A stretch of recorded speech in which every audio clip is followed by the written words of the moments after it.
Hello Rayclast, welcome to the quick build guide for my Soulrend Occultist here in the Trial of the Ancestors League. As usual, you can find a path of building in the video description so you can browse everything at your leisure. Sorry some of the videos I had talked about haven't come out. Some unfortunate things have been happening in real life for me right now, so I haven't had much time or motivation to get to anything. But I had already put this build together a while ago, so I figured I would take a few minutes and try to put together a build guide here. Right now, this character has something like 60 divines into it, and you could cut that cost down to like 25% of that cost and still blast T16s, but I was pretty sure this was going to be my last build for the league, so I just dumped everything and got it to the point where it now does all of the regular pinnacle bosses and Maven invitations and stuff comfortably. Don't know about Ubers and don't really care about Ubers. It's a really smooth map blaster build. I had never played Soulrend before, and I just wanted to make a smooth map blaster for a second character. So this is what I came up with. I'll just leave you with this Hydra Clear here. I am running Delve, Metamorph, Shrine, Strong Boxes, and Maven stuff. So you'll see a Metamorph at the end of this map as well after the Hydra, juiced up Metamorph, and you can see the single target is actually pretty good at this level of investment. And then I'll meet you guys back in the hideout to talk you through the details of the build as best as I can.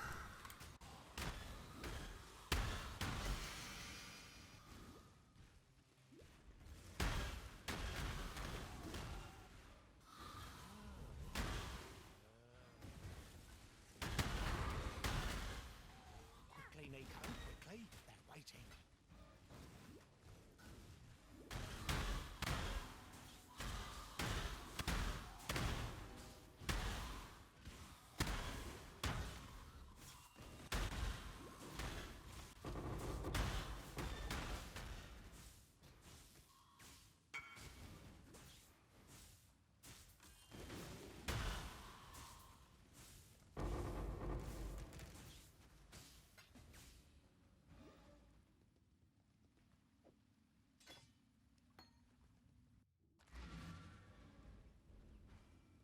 This will be a pleasing time to up the stakes. Take this vitality room.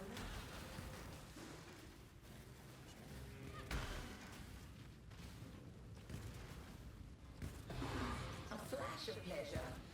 Overall.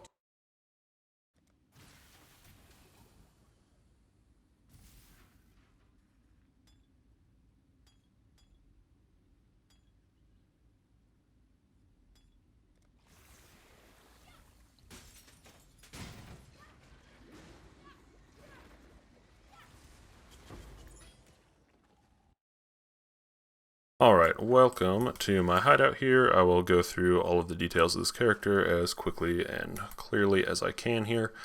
As with a lot of builds this league, going with Uttula's Hunger, I think this was one of the most underrated uniques ever when it came out, and it really enables a lot of cool stuff.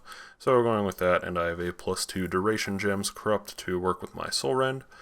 For the helmet, using Eber's Unification gives you that really nice Void Gaze skill when you use a skill. If I fire a skill here, you can see it's that little purpleness that goes out in front of me. That lowers enemy Chaos Res by 20%, so really, really strong, and since we don't need life, we can use it because of Uttula's. Using the new replica Dragonfang's Flight here with +3 all Soulrend gems. Nobody plays Soulrend, so this was super cheap as well and gives you a lot of damage and resistances and mana reservation efficiency and stuff. Also using Venomous Spinnerets here, another one that doesn't see much use but gives you that extra spider's web on enemies for aspect of the spider, and again kind of enabled by the fact that we're using Uttula's. We are using a Darkness Enthroned with a decent roll here, couple of Abyss Jewels with Shock Avoidance, Life, and Energy Shield, and we are using Storm Shroud to get full Elemental Ailment Avoidance with that Shock Avoidance. For the weapon, it's a just all Chaos skill gems level +1, some Chaos.multi, cast speed, and multi-modded with some damage over time and chaos damage. Over on the shield, we are getting a lot of resistances and another +1 all Chaos gems, decent amount of energy shield for Eldritch Battery as well, and then a bunch of minion damage. Here on the amulet, we have allocated Spiritual Aid to make it so minion damage also applies to us. This is pretty strong on Occultist because it applies as generic damage, meaning it will apply to all of your damage over time stuff plus the explosions from your Profane Bloom. So that's really nice for clear and damage. For some gloves here, I bought some Fractured Fire Res gloves and crafted them up with the essences for Socketed Gems deal more damage over time. Rolled until I got another decent suffix, which I settled on 20% Chaos Res. Locked suffixes, Veiled Chaos Orb a couple times until I was able to unveil either +2 Proj Gems or +2 AoE Gems, and then craft the other one, and that is where some Essence Drain goes for some bonus on single target. Rings, we have a Despair on hit ring here with a bunch of resistances, and then over here we just have as much chaos damage as possible on an Iolite ring, and that is where we crafted Aspect of the Spider. For flasks, using Catalyzed Life Flask of Staunching, the old Granite plus Basalt combo for a decent amount of armor. We don't have much, but since we're using Enfeeble and stuff, it works out pretty well to protect us from lots of little hits, and then a Silver and a Quicksilver so we can go really fast through maps. For gem links, our main setup here is Soulrend, which we get to level 30 from a combination of a bunch of different stuff: Weapon, Shield, Amulet, Awakened Void Manipulation, and another one on the skill tree, plus the Corrupt here, so we hit that level 30 soft cap on damage scaling. We're supporting that with Cruelty, Efficacy, Awakened Controlled Destruction, Awakened Void Manipulation, and Swift Affliction here. Of course, you could go Awakened if you wanted to dump even more money into this. Over here, we're using Essence Drain, which we get to level 27, since it's missing the +3 from the Dragonfang's Flight there. But it's with Controlled Destruction, Void Manipulation, and Swift Affliction. Again, you could make those all Awakened if you wanted to get an extra level and much more damage and invest a bunch more money, but I didn't feel like it at that point. Up in the helmet here, we have Multi-Totems, Spell Totems, Faster Casting, and Wither. That gets up Wither stacks really fast on enemies, but realistically, I would probably just use Wither plus Spell Totem, ditch these two, and instead use those two sockets to get a cast when damage taken, either Molten Shell or Steel Skin combo thrown in there for some extra defense. Using Malevolence and Determination with Enlighten for some defense and a good amount of extra damage. Down here, using Enlighten with Blasphemy, Enfeeble, and Temp Chains. So those curses are on pretty much everything on screen. We have quite a lot of AoE for them with how high level they are. So that makes it so everything is pretty weak around us, and it will all pop with Profane Bloom, even if it doesn't get hit with the Despair on hit from our Soulrend. Down on the boots, I guess I mentioned the boots. Over here we've got Divine Blessing with Haste. I just kind of pop that while I'm mapping continuously, and Vol Haste as well, so we get through maps really quickly. And then I've got a Flame Dash just in case I do ever need any kind of instant mobility when dodging in boss fights and stuff.